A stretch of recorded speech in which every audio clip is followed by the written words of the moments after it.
Well, Professor Mohammed Morandi from the University of Tehran joins us now. Thank you very much for being with us, Professor. I just wonder, first of all, what has Iran achieved by this attack on Israel?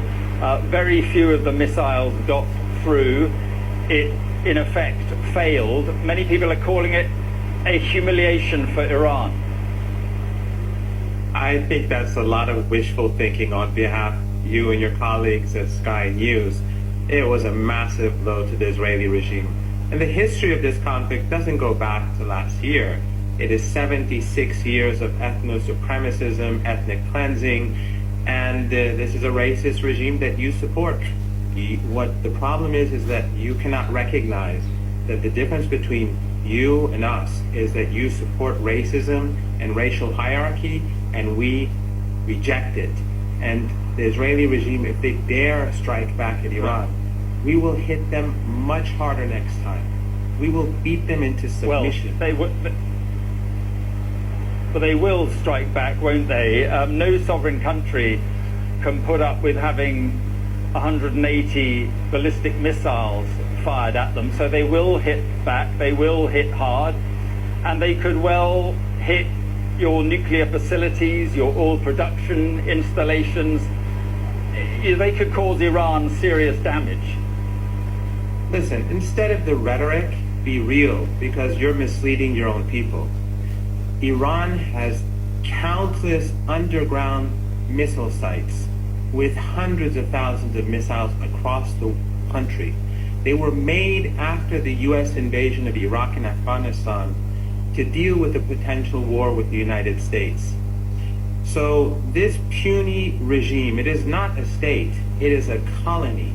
It is a racist, ethno-supremacist colony which the people call themselves the chosen people. Unlike you, we do not believe in chosen people. And the Palestinian people on that land who've been displaced and pushed into Gaza and who've been slaughtered regularly over 76 years, we will not stand for that. All people in the whole of Palestine must be equal. The Israeli regime, if they strike Iran, we will hit them much harder next time. And they can pretend that they got away, but we hit them very hard last night. We hit their bases. And unlike the Israeli regime, which constantly carries out slaughter and genocide and is carrying out a Holocaust in Gaza, we struck their military targets, because unlike you, we actually care about human rights, not you. Professor, let me just say that we're on the verge of an all-out war, or certainly a war between Israel and Iran. It could be a war that Iran loses. If Iran does lose that war, do you think that the current Iranian regime could survive a defeat? Because that is if what you say is right, and Iran is going to hit back even harder, that could be where this all ends up. Iran will not hit back harder. Iran will hit back much harder. The head of the Iranian forces says Iran will target and destroy all of the Israeli regime's infrastructure. This was the tip of the iceberg. Iran will lose no war. The Israeli regime will.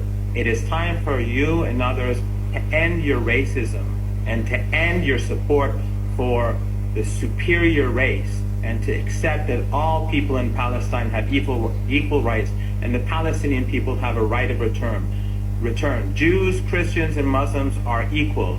Unlike what you say, they are equal, and we will accept nothing less than that.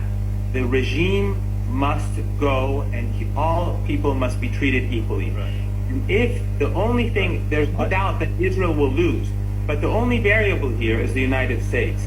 If the United States gets involved, have no doubt, the U.S. will be swept out of Iraq by the Iraqi resistance, and all its assets in the Persian Gulf will be destroyed.